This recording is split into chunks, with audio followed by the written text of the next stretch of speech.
প্রিয় বন্ধুরা, কথা হলো, একজন মা যদি একজন সন্তানকে একদিন বয়স থেকে লালন পালন করে বড় করে তুলে সেই সন্তান অনেক বড় হয়ে যায়, তাকে বিয়ে শাদী দিয়ে দেয়, কিন্তু কখনো তো মা বলে না ছোট্ট শিশু বাচ্চাটাকে যে বড় হয় না কেন, বড় হয় না কেন।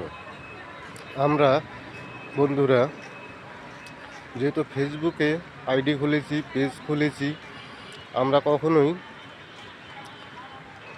আমরা তো হতাশা হয়ে যাই।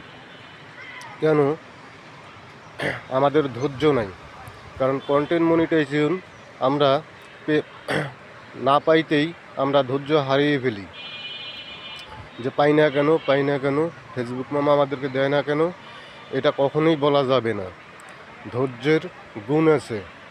প্রিয় বন্ধুরা, অনেক অনেক ধন্যবাদ।